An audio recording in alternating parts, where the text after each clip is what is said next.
હવામાન નિષ્ણાંત આંબાલાલ પટેલ દ્વારા ભર શિયાળા દરમિયાન તોફાની પવનોની ગતિવિધિઓ સાથે કમોસમી વરસાદ અને માવઠાને લઈને કરવામાં આવી રહી છે નવી આગાહી। તમે પણ જોઈ શકો છો, બંગાળની ખાડીના દરિયામાં એક નવું વાવાઝોડું લો પ્રેશર તીવ્ર બનીને ભયંકર જોર દર્શાવતું જોવા મળી રહ્યું છે। વાવાઝોડું મજબૂત બનવાની સાથે ચારે દિશાઓમાંથી તોફાનીથી લઈને ભેજયુક્ત પવનનો ઘેરાવો અત્યારે બંગાળની ખાડીના ઊંડાણવાળા દરિયામાં આ વાવાઝોડું ભયંકર સ્વરૂપ ધારણ કરીને દરિયાના મારફતે ભારત દેશ તરફ ગતિ કરતું જોવા મળી રહ્યું છે, જેને લઈને અત્યારે ભારતના દરિયાઈ કાંઠાના નજીકના વિસ્તારોમાં નવી લો પ્રેશર, ડીપ ડિપ્રેશન અને વેસ્ટર્ન ડિસ્ટર્બન્સની સાથે સાયક્લોનિક સર્ક્યુલેશન મજબૂત બનતું હોય તેમ આ સંપૂર્ણ એરિયાની અંદર પણ સિસ્ટમની નવી અસરો વધતી જોવા મળી રહી છે।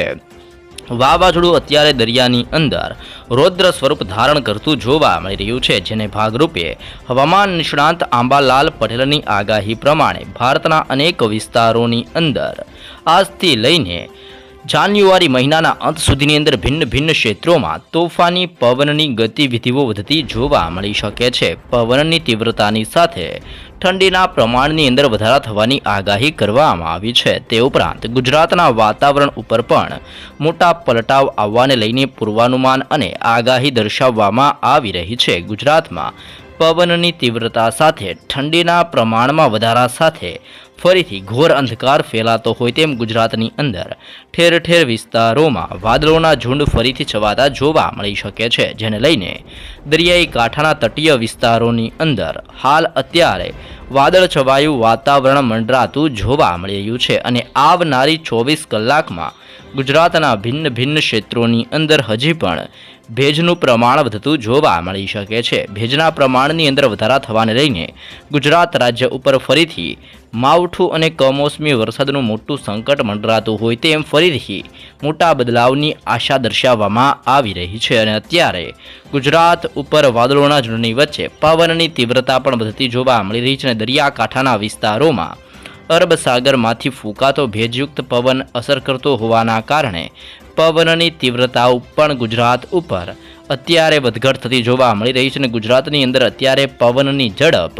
35 કિલોમીટર પ્રતિ કલાકની ઝડપથી લઈને 40 કિલોમીટર પ્રતિ કલાકની ઝડપે ગુજરાતના ભિન્ન ક્ષેત્રોની અંદર તોફાની પવનની અવર જવર વધતી જોવા મળી રહી છે। સાથે જ તમે લાઈવ જોઈ શકો છો, અત્યારે બંગાળની ખાડીને અરબ સાગરના દરિયાની અંદર સક્રિય બનતા નવા સાયક્લોનિક સર્ક્યુલેશન અને વેસ્ટર્ન ડિસ્ટર્બન્સના કારણે આ સંપૂર્ણ એરિયામાં એક મજબૂત સિસ્ટમનો ઘેરાવો રચાતો જોવા મળી રહ્યો છે। જેમ ઘેરાવો તીવ્ર બનતો જોવા મળી રહ્યો છે તેમ દરિયાની અંદર આ સંપૂર્ણ એરિયામાં પવનોની તીવ્રતાને લઈને હલચલ વધતી જોવા મળી રહી છે અને હવે હલચલ ધીમી ગતિએ ભારત દેશ તરફ ગતિઓ કરતી હોય તેવું દર્શાવવામાં આવી રહ્યું છે અને સિસ્ટમ અત્યારે દક્ષિણી ભારતના દરિયાઈ છેડાની અંદર ત્રાટકવાની તૈયારી કરતી જોવા મળી રહી છે, જેના ભાગરૂપે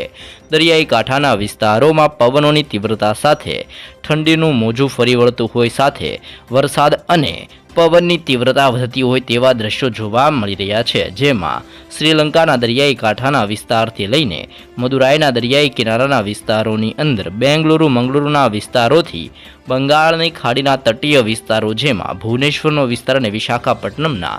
દરિયાઈ કિનારાના વિસ્તારમાં અત્યારે આવતા તોફાની પવનોની ભારે અસરો વધતી જોવા મળી રહી છે। તમે લાઈવ જોઈ શકો છો કે આવી રીતે પવનની તીવ્રતા અત્યારે દક્ષિણી ભારતના દરિયાઈ કાંઠાના છેડાના વિસ્તારની અંદર પવનની ઝડપો વધતી જોવા મળી રહી છે, જેને લઈને આ સંપૂર્ણ વિસ્તારોમાં આવનારી 24 કલાકમાં પવનની તીવ્રતા સાથે ભારે વરસાદ વરસવાને લઈને આગાહી કરવામાં આવી રહી છે। સાથે જ અરબ સાગરના દરિયામાંથી પણ વેસ્ટર્ન ડિસ્ટર્બન્સનું સર્ક્યુલેશન આમ તીવ્ર બનતું હોવાને લઈને અરબ સાગરના દરિયાઈ કાંઠાના તટીય પંથકોની અંદર પણ પવનની ઝડપો વધતી જોવા મળી રહી છે, જેને લઈને મંગલુરુનો વિસ્તાર, બેલગાવના વિસ્તારથી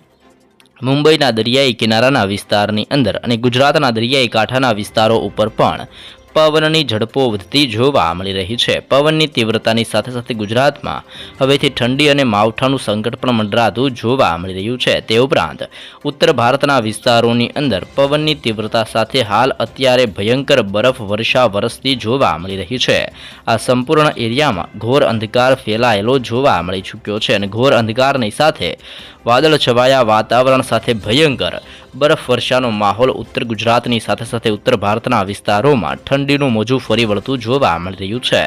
પાકિસ્તાનનો વિસ્તાર, અફઘાનિસ્તાનનો વિસ્તાર, ઈરાન અને ઓમાનના વિસ્તારો તરફથી આવતા ભેજયુક્ત પવનની દિશા હવે બદલાતી જોવા મળી રહી છે। સિસ્ટમની દિશા પલટાતી હોવાના કારણે ગુજરાત ઉપર સિસ્ટમનું દબાણ હવેથી ભારે અસર દર્શાવતું જોવા મળી રહ્યું છે અને સિસ્ટમની ભારે અસરોના પગલે ગુજરાતના વાતાવરણ ઉપર પણ મોટા પલટાવને લઈને નવી આગાહી કરવામાં આવી છે, જેને લઈને ગુજરાતની અંદર સૌરાષ્ટ્રનો દરિયાઈ કિનારાનો વિસ્તાર સાથે સાથે કચ્છના વિસ્તારોની અંદર ઉત્તર ગુજરાતના જિલ્લાથી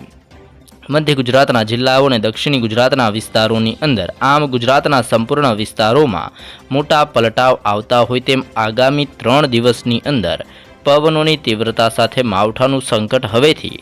ગુજરાત ઉપર વધતું જોવા મળી શકે છે અને અત્યારે ગુજરાતના કયા કયા વિસ્તારોમાં કેવી ઠંડી પડી રહી છે, ઠંડીના પ્રમાણની અંદર કેવી વધઘટ થઈ રહી છે અને અત્યારે કયા વિસ્તારોમાં ભયંકર તોફાની પવનોની ગતિવિધિઓ વધતી જોવા મળી રહી છે, જેની જિલ્લાઓને લઈને વિગતસર માહિતી મેળવીએ તો સૌરાષ્ટ્રના દરિયાઈ કાંઠાની અંદર તળાજા, પાલીતાણા, મહુવા, કુંડલા, અમરેલીના વિસ્તારોમાં ઠંડીનો ચમકારો 19 ડિગ્રીથી 20 ડિગ્રી સેલ્સિયસ સુધી પહોંચીને ભારે જોર દર્શાવતો જોવા મળી રહ્યો છે। તે જ રીતે ઉનાના વિસ્તારથી કોડીનાર, વેરાવળ, તુલસીશ્યામ, ધારીને વિસાવદરના વિસ્તારોની અંદર પણ 18 ડિગ્રીથી 19 ડિગ્રી સેલ્સિયસ ઠંડીનો ચમકારો તીવ્ર અસર દર્શાવતો જોવા મળી ચૂક્યો છે। માંગરોળના વિસ્તારથી કેશોદ, જૂનાગઢ, કુતિયાણા, કડાચના વિસ્તાર અને પોરબંદરના ભિન્ન ક્ષેત્રોની અંદર પણ ઠંડીનું મોજું ફરી વળીને જોર દર્શાવતું હોય તેમ આ સંપૂર્ણ એરિયાની અંદર પણ ઠંડીનું જોર વધતું જોવા મળી રહ્યું છે। ઉપલેટા, જેતપુર, ગોંડલનો વિસ્તાર, ભાનવડના વિસ્તારોથી ચીખલીના વિસ્તારની અંદર ભાટિયા, દેવભૂમિ, દ્વારકા, ઓખા બંદરથી ખંભાળિયા, લાલપુર, કાલાવડના વિસ્તારોની અંદર તે ઉપરાંત જામનગરના પંથકોથી લઈને ધ્રોલ, સાવડીનો વિસ્તાર, રાજકોટના વિસ્તારોની અંદર વાંકાનેરના વિસ્તારથી મોરબી, સુરેન્દ્રનગર, ચોટીલા, થાણ, લીંબડી, રાણપુર, ધંધુકાના વિસ્તારોની અંદર બરવાળાના વિસ્તારથી બોટાદના વિસ્તારોની અંદર આમ સૌરાષ્ટ્રના સંપૂર્ણ વિસ્તારોમાં તોફાની પવનોની ગતિવિધિઓ સાથે ઠંડીના પ્રમાણની અંદર વધારા સાથે આજથી લઈને આવનાર 3 દિવસની અંદર તોફાની પવનોની તીવ્રતા સાથે કમોસમી વરસાદ અને માવઠાનું સંકટ સૌરાષ્ટ્ર ઉપર મંડરાતું જોવા મળી રહ્યું છે અને ઠંડીનું ટેમ્પરેચર પણ તમે જોઈ શકો છો। સૌરાષ્ટ્રના સંપૂર્ણ વિસ્તારોમાં 18 ડિગ્રીથી 19 ડિગ્રી અને 20 ડિગ્રી સેલ્સિયસ ઠંડીનું પ્રમાણ ધીમી ગતિએ વધી રહેલું જોવા મળી રહ્યું છે। તે જ રીતે મધ્ય ગુજરાતના જિલ્લાઓની અંદર પણ ઠંડીનો ચમકારો ધીમી ગતિએ વધતો જોવા મળી રહ્યો છે અને ઠંડીના પ્રમાણની અંદર વધારા સાથે સિસ્ટમનું તીવ્ર જોર અત્યારે મધ્ય ગુજરાતના વિસ્તારોમાં અસર પહોંચાડતું હોય તેમ ભિન્ન ક્ષેત્રોમાં ભયંકર અસરો વધતી હોય તે રીતે દાહોદના જિલ્લાથી લઈને અહેમદાબાદના જિલ્લામાં, છોટાઉદેપુરના વિસ્તારથી આણંદના વિસ્તારમાં, વડોદરાના જિલ્લાથી લઈને ખેડા, પંચમહાલ અને મહીસાગરના જિલ્લાની અંદર આમ મધ્ય ગુજરાતના સંપૂર્ણ જિલ્લાઓમાં પવનોની તીવ્રતા સાથે અને સિસ્ટમના તીવ્ર જોરના પગલે ધોળકા, નડિયાદ, ખંભાત, કપડવંજ, લુણાવાડા, ગોધરા અને બોડલીના વિસ્તારોની અંદર પણ મોટા પલટાવ આવતા હોય તેમ આ સંપૂર્ણ એરિયાની અંદર પવનોની તીવ્રતા સાથે કમોસમી વરસાદ અને માવઠાનું સંકટ મંડરાતું જોવા મળી શકે છે। તમે લાઈવ જોઈ શકો છો અત્યારે સૌરાષ્ટ્રના દરિયાઈ કિનારાના વિસ્તારોની અંદર અને દક્ષિણી ગુજરાતના દરિયાઈ કાંઠાના વિસ્તારોમાં ઘોર અંધકારવાળા વાદળોના તીવ્ર ઝુંડો છવાતા જોવા મળી ચૂક્યા છે અને વાદળોના ઝુંડ છવાતા હોવાના કારણે